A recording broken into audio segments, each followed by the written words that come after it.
Oh, this one looks like a real winner out there on the dating markets. And maybe just eat Mamba. Just eat him. Her. Sorry. I don't remember. Yes, Queen Slay, as of course that's the dating market after 30 here in the United States of America, as a lot of passport bros escape as fast as they can to places like Eastern Europe and Colombia. But why are they doing this? Why is this phenomenon happening? It's all the guy's fault, is it? Is it really? As there's propaganda now that's being officially recognized and promoted by the state, talking about toxic masculinity, when I would argue now, especially after the insights I had from a very important social dating coach, that the opposite is true here, and I think we deserve to have a conversation about toxic femininity and next generation feminism, which truly is bringing us on the precipice of the end of Western civilization and the destruction of the world many times over. Not just the economy, but people are just not having children, not reproducing in record levels, as I would even try to fathom here and understand this phenomenon by having my conspiracy theory of thinking that maybe the AI is already in control and they're implementing fifth generational forms of warfare that essentially usurp and destroy the human race from within. How are they doing it? They're doing it through slick, beta-enforced TikTok videos, as one woman decided to address this type of hypergamy issue and this lack of people having relationships and families and babies in this particular video, and automatically they have a whole bunch of women explaining the situation, talking about how she is wrong. I don't think she is. Here's the video that now some women are pushing back on that I believe have been propagandized to be allergic to. My favorite part about dating is when you go on a first date and it goes really well. So you go on a second date and that goes really well. And then you go on a third date, which goes really well. And then you find out that they're looking for something long term, which makes you like them more. So then you go on a fourth date and it goes really well. But then you find out that they want to be single for longer, and then you just never talk again. This is the result of telling every woman not to settle. It's an idea that sounds empowering, but is actually a trap. Yep, and this idea of what he's talking about, again, lots of males keep reporting on this, saying, yeah, everything was great, everything was awesome, we had a great relationship, and then they just left right away. As it's pretty clear through the data that women initiate breakups and divorce a lot more than men do. And this kind of moniker that men are the dirty dogs, just being players and F-boys. Statistically, well, it's the women that are cutting off, that are monkey swinging at the same time, statistically a lot more than the males are, as now I think we're dealing with an ever so jaded society. But why is that society jaded? Well, this woman explains it's how a lot of women now have this mentality of, quote, not needing to settle down. And we'll talk about this because it's important to document this, especially through what's happening in real life circumstances. Women are so obsessed with not settling that they're not choosing anything. The whole don't settle mantra has turned into a permanent state of hesitation. And this is why women in their 30s are now having children more than women in their 20s. Yep, which leads to significant difficulties on the physical and mental well-being of the woman, and also leads to babies having more significant health problems, since, of course, the woman is not only, not as physically fit, but also mentally fit as well here, because this kind of new day and age of this women's world that is being shaped and built all around us is, of course, college and other institutions are trying to prioritize women being pushed up front, women getting into a lot of the admissions here, women getting into these positions of power. And then a lot of these women are forced into roles that genetically they are not positioned for, that they're not happy with, that clearly is leading them towards lifestyles that is kind of empty and void.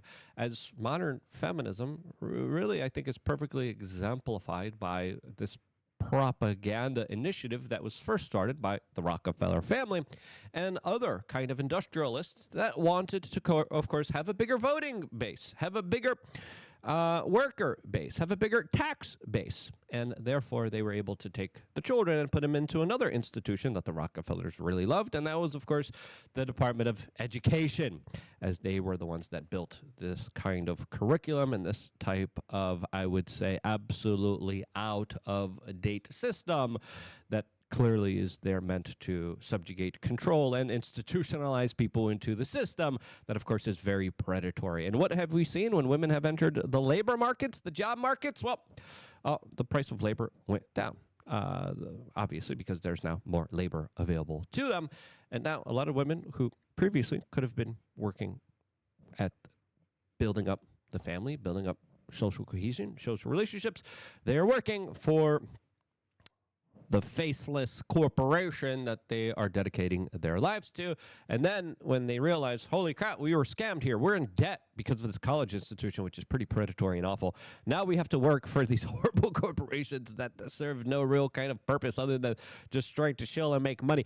Oh, crap, now we're just an empty vessel of just being used and utilized as, of course, if you look at modern feminism and where it has led to us, it kind of comes back full circle, where I would argue a lot of women are a lot worse off now than they were previously beforehand. As, of course, some men would argue, as soon as we gave women freedom, they started to objectify themselves and sell their b-hole pictures online. As now that we have a phenomenon where that seems like the only kind of economic kind of opportunities that the vast majority of some of these women aren't particularly taking. Now, before talking about this and going into some of the rebuttals here, because I know people are going to be up in arms and have their particular opinions about this, if you're looking to get some attention, if you're looking to start up some interesting conversations with a potentially dopamine defunct, social media controlled psyop,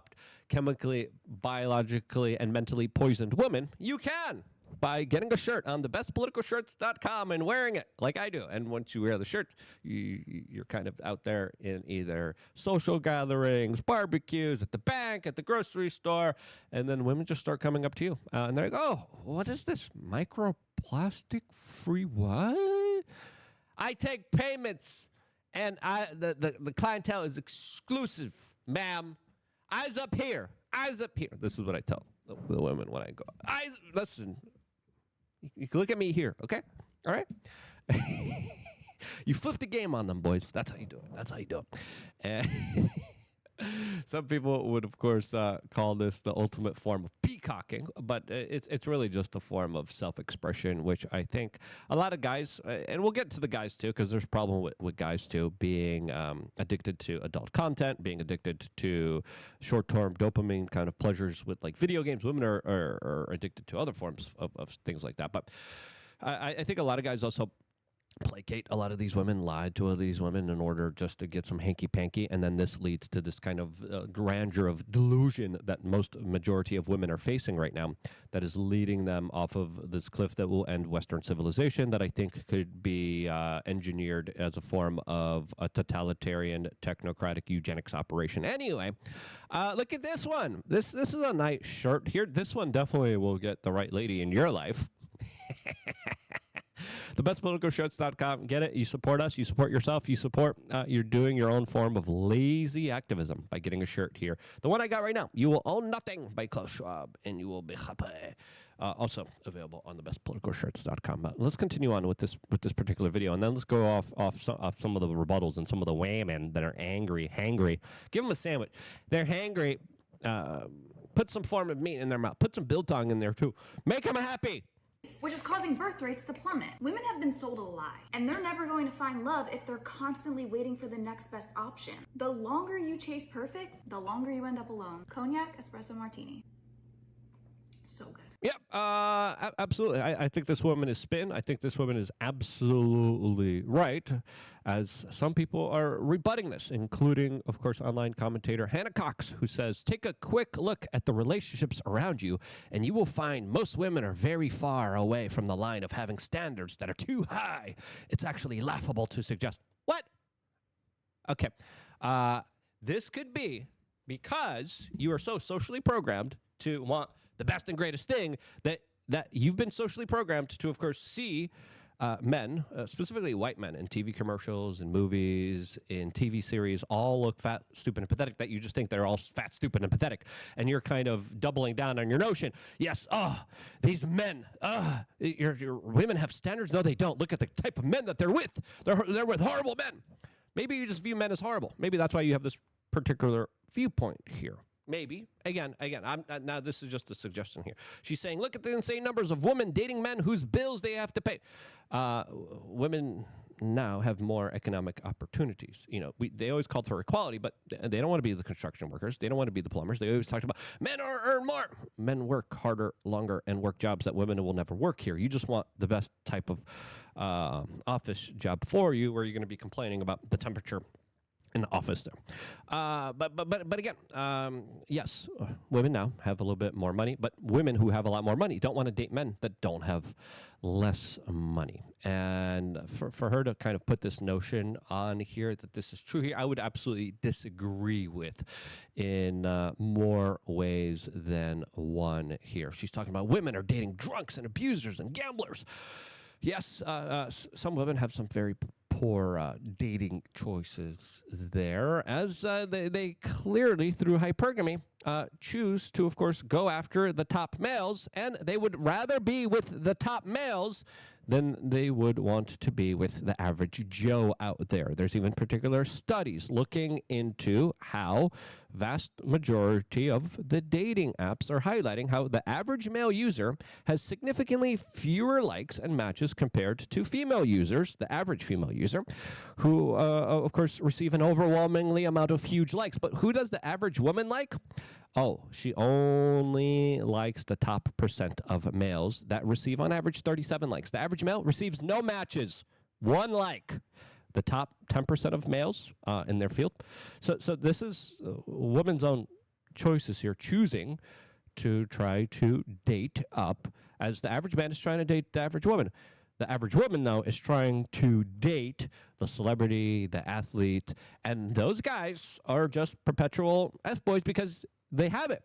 And listen, if you're a male, we are genetically predispositioned to seed to the world. There's a reason why there's millions and millions of sperms inside of our testicles that hopefully don't have any microplastics and seed oils inside of them, that hopefully you are taking care of your reproductive health. But again, a lot of people are, and they're dealing with very significant health problems, fertility issues, especially women, and that cake huge amounts of chemicals on their face here, telling everyone how they hate how men lie to the world. Meanwhile, their face looks completely different after taking them to the pool or sauna. First date ideas: take them to the pool, take them to the beach, take them to the sauna. See how they really look like, boys, because you never really know. You never really know. But she says, if someone is telling women to settle versus telling men to improve, that person does not care about women. Come on. Really? That is a delusional take. Again, it's all the men's fault. Men have to be better. Men have to.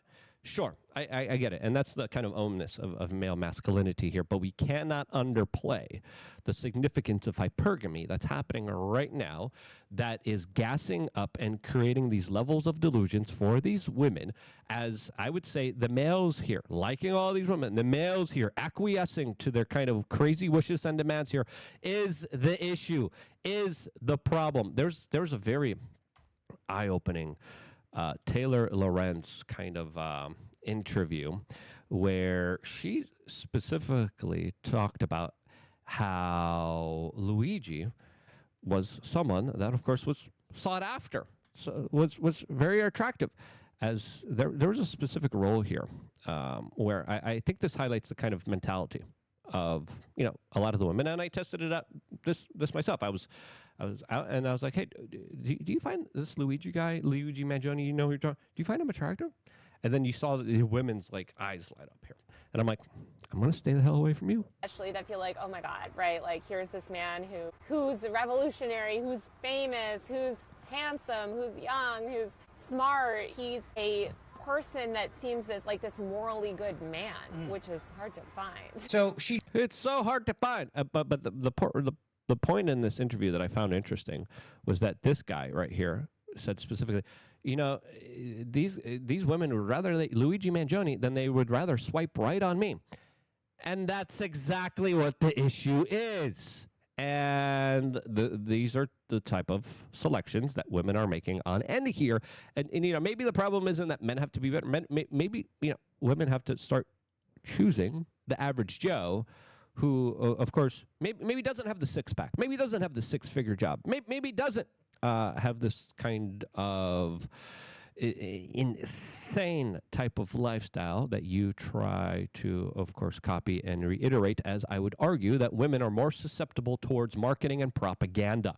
Now we're dealing with a new day and age of doom scrolling and algorithms hijacking the minds of young people. And when we look at the effects of social media, I would argue the bigger effects are on women that are more biologically and genetically predispositioned towards following groupthink ideology. And this is why vast majority of women have this type of ideology of, I don't need to settle, screw him, leave him. And talking to a friend of mine, I'm going to ask him to do a video about this because I think this is of utmost importance here. He showed me on the algorithms. You can now see on Instagram what women are liking, what they're reacting to. And if you look at a lot of these videos, all of them are like, screw him, girl. You deserve better. The guy here, no, just dump him. Dump him. There's new guys. Look, being single is the best way to do it. You got to be alone. And then a lot of women are being hijacked. They're being mentally rewired to say, yeah, being single, being an independent, strong woman, traveling the world and being railed by all these strangers all around here. That's great. That's awesome. And the guys who get it, they get it. They take it.